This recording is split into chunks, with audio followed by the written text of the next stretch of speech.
Komið sæl og velkomin í föstudagsþáttinn. Það áhugaverður þáttur framöndan hjá okkur, stútfullur af skemmtilegu efni. Það má segja sér svona tvö þemu í þættinum í dag, annars vegar ferðamál og hins vegar íþróttir. Og ég fæ til mín marga skemmtilega gesti að ræða þessi mál næsta klukkutíman eða svo. En við ætlum að byrja á allt öðru. Við ætlum að byrja á geðverndarmálum. En Grófin geðverndarmiðstöð hérna á Akureyri hélt opið hús í gærkvöldi. Þar sem að voru haldin erindi og reynslusögur þeir sem hafa verið að glíma við geðræna kvilla. Þeir eru komnir til mín tveir frá Grófinni. Það Eymundur Eymundsson og Friðrik Einarsson. Sælur og velkomnir í þáttinn. Takk. Ef við byrjum bara á þessu opna húsi í gær. Hver var svona tilgangurinn og forsagan á bakvið þetta opna hús? Tilgangurinn náttúrulega að vekja athygli á starfi Grófarinnar. Grófin búin að vera starfandi 3 ár en við höfum lítið verið svona að opna þetta fyrir almenning. Þetta var svona fyrsta skipti sem við gerðum það. Og það var góða viðtökur, það mættum 40 manns. Já. Og þetta voru svona reynslusögur eða ekki? Jú.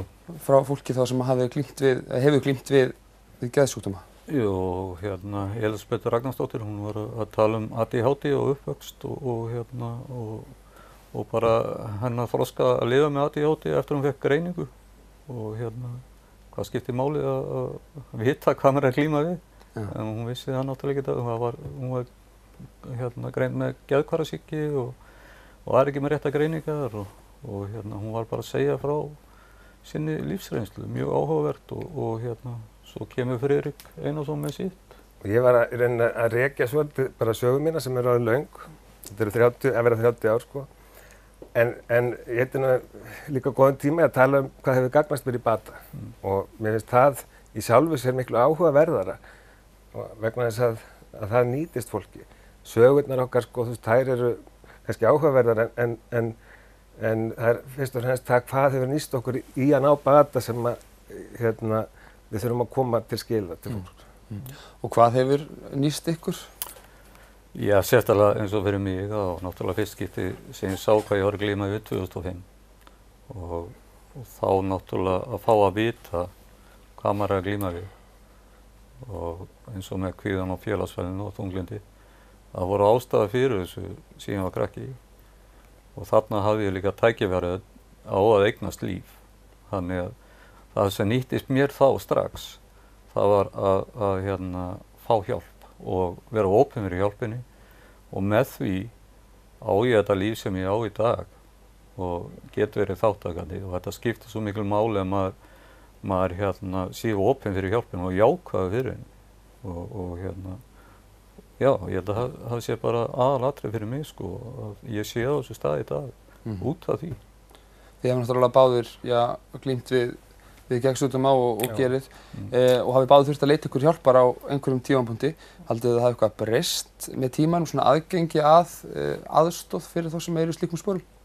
Aðgengið hefur verið ágætt svona síðustu 30 ár að bráða þjónustu. En það náttúrulega bara partur af málinu að stabilisera mann. Það sem maður tekur við eftir svona að maður er búinn að ná einhverju grunnjafnvægi að það er að vinna með lífið sitt, með að lifa með geðröskun. Og það getur verið býsna flókið sko. Ég á þessum fyrstu 20 árum hjá mér að þau voru bara mjög skrautleg sko.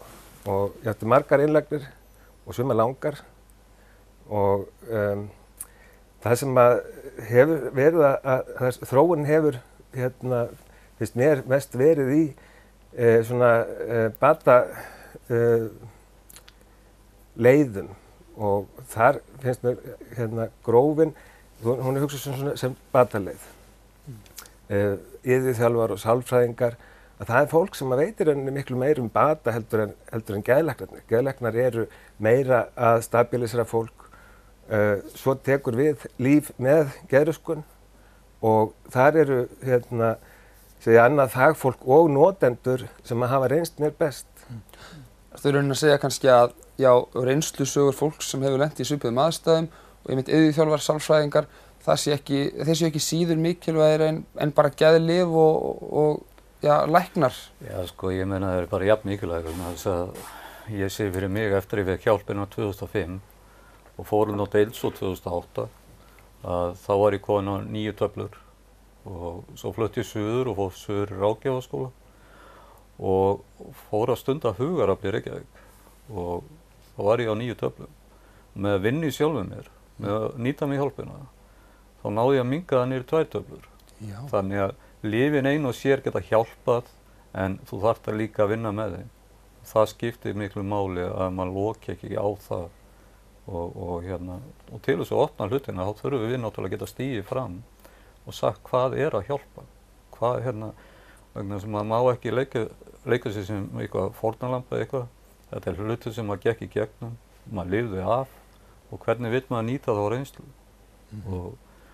Og það er líka eins og við erum að gera í Grófinu. Við förum í alla grunnskólana í 9. bekkina og bendum á bjargráð og krakkarnir fá mið og allt með því og þau eru rosalega þakklátt og spurja mikið. Og þetta er bara hlut sem maður sjálfur vilja fá sko, fyrir löngu síðan, en það var bara ekki þá. Þannig að, já, einmitt. Segðu mér aðeins meira frá Grófinni, sko. Hvernig starfsemi fer þar fram? Grófin er svona batasamfélag þar sem við erum að vinna með ákveðna hugmyndafræði.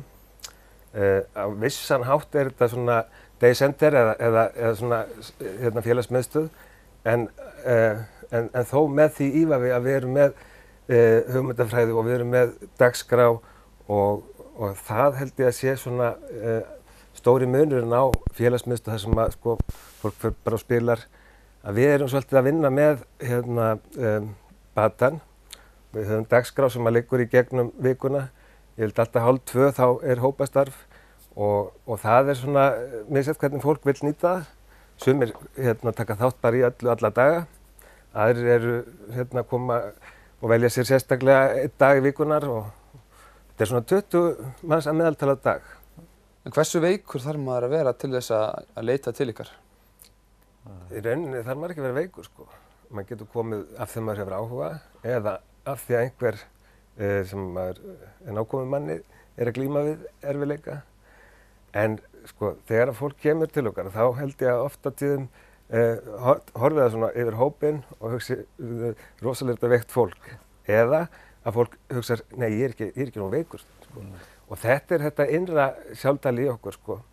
Sennilega svolítið þessi ótti við stimplun eða að viðurkenna að það sé einhver erfiðleikar í gangi. En það er eiginlega þá fyrst sko þegar maður viðurkennir að það sé eitthvað erfitt, einhver erfiðleikar að maður getur farið að kortleggja sko hvernig tekst þið á við það. Og fólk sem kemur til okkar að það er alls konar. Langt flest er bara venjulegt fólk sko. Sumir hafa verið að glíma við erfiðleika lengi og það er nú einstaka sinni sem að fólk þyrfti að fara og leita sér að þessari grunnþjónustu upp á spítala sko. Byrja svolítið frá grunni.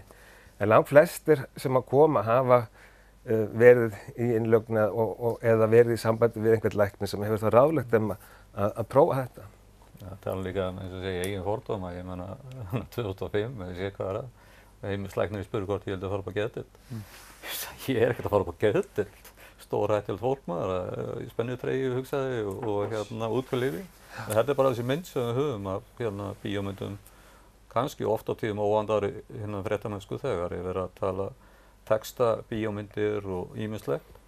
Og þetta hafði maður bara í hausnum en svo fór ég 2008, þurfti ég að fara inn á deild. Það réðst enginn á mig og það var enginn útvölifi, það var enginn í spennutreyju. Það var bara fólk bara alls staðar úr samfélaginu og var bara að leita sér hjálpar eins og í öðrum sjúkdómum.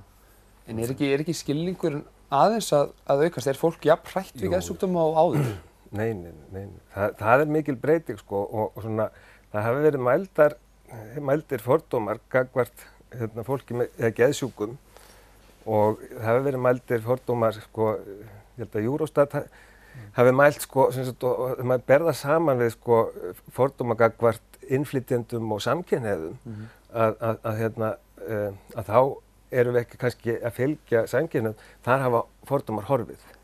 En gagnvart fólki eða geðsjúkum að það endi svolítið eftir af þessu, þetta er alveg að hverfa. Það er ennþá svolítið fordóma gagnvart innflytjendum, sérstaklega ef þeir eru hörundstökkir sko.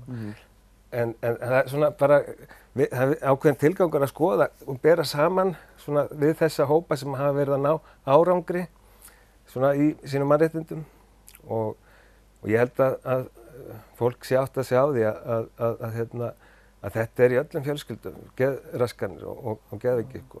Ég held að sé líka, sko, vegna þess að út af starfinu okkur sem félagasamtök, sem vantaði bara inn í þessa flóru sem góð hérna á Akureyri, það ekkert að því. En þessi viðurkenning bara sem við erum að fá í samfélaginu, líka bara eins og með geðdeildin að meira samráð á milli okkar og það skiptir miklu máli að við getum komið eins og upp á deild, hitta einstaklingar sem eru kannski inn á deild og gefið þeim vonina og fengið stuðning til þess að koma til okkar. Já, þetta samstarf á milli. Já, nú að fara að byrja á því og þau að fara sko, eins og innleiða á sjúkrahúsinu svona fjölskyldu dæmi. Fjölskylduhjúkrun, hvað það? Og okkur langar líka að ná til aðstanda að við höfum verið með fræðslu kvöld fyrir aðstandendur og við þurfum svolítið að ná til þeirra vegna þess að þau eru hluti náttúrulega af samfélaginu og hluti til þess að bakka upp og hvernig þau að bregðast við. Algjörlega, ég held að það séu bara frábæra lokaorð. Eymundur og Friðrik, takk kærlega fyrir komuna í þáttinn og tala við mig um þessi mál. Og við höldum áfram hérna eftir stuttar auglýsingar.